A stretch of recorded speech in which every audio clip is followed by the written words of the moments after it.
مسؤولين كسعة بهذا عفمات كإدجان كبوه هولي أيام مانت وحيب وقدان دجمة حررن وكم إذا دجموين كهوسي ما دجبل كان عين إثل مركز علينا عوقوي كبيجان مجرد بوه هولي بهذاني عفمات كأيام وحي كسعدان أسبتال كالحياة وكم إذا أسبتال كويا لما مجرد بوه هولي وحنا وجدنا لحرة تيكون تجان دجمة حررن إن أدجى عفمات أفديان ده تكونوا دجان كاسي يجونا أدجى عفمات كبيلابي MCH كهوي لان كويا لدجمة حررن وها تنضيع تربلن وكسمي ururka muuqaal oo ay madax ka tahay Indisaar Ibrahim Cali oo kamid ah qurbajoogta deegaanka Buuhoole haatan ku sugan degmada Xararanka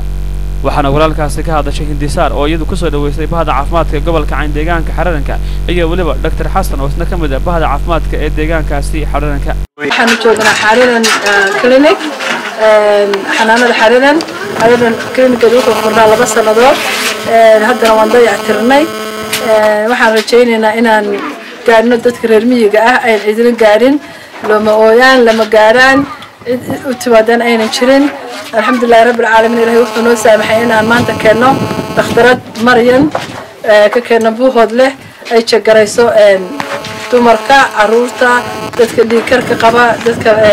sokorta qaba marka ilaahay maanta wuxuu noo saamaxay inaan iskugu yeerno wacyi gelino dadka reer miyiga ah waxaan rajaynaynaa maanta wixii ka bilaabana in ma aragtay nurses kan tareegareynay Xararan clinic jooga ay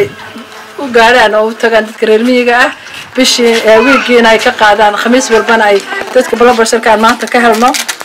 sokorta in weekly looga qaado goobta gaartaan joogno waxa weeyaan waa goobta caafimaadka Xararanka waa MCH Xararanka baad aragtaan aad baa loo horumariyay dib baa loo dhisay sida ay hinta sheegtay inta ooglaha muuqaal ay hinta ka tahay ayaa cusboonaysiiyay oo soo qurxiyay galabta laga bilaabana waxay ahaan doontaa meel shaqaysa oo shaqadeedii hore loo qaaday oo la horumariyay markaan ku hadlay magaca staafka shaqaalaha MCH-ka waxa galabta halkan nagu soo booqday dhaqaatiir ka timi Buuhoodle Xayaat Clinic Hospital oo Buuhoodle ah oo qaabilsan xagga haweenka sida dhakhtarada la yiraahdo Maryam magaceeda la yiraahdo oo soo dhaweynayna waxaanu ka codsanaynaa inay wiigiga bishii banda soo booqato si haweenka xeeladooda la socoto dhammaan dadka reer Xararan way soo dhaweynayaan. This afternoon we have a small group of number of patients who we want to check their diabetes, hypertension. We will also check on the weight of the patient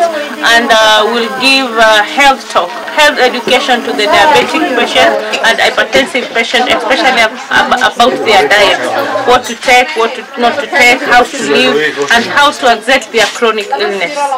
ugu dambeyntiina sanadkan deegaanka Xararanka ee gobolka Cayn waa sano barwaaqo waxaana deegaanka sanadkan si weyn uga day raxmaadkii eebe ee deerta waana deegaan sanadkan aad looga barwaaqaystay waa Cali Ismaan Isfacaal Dhagjar telefishinka caalamiga ee Somali Channel degmada Xararanka ee gobolka Cayn.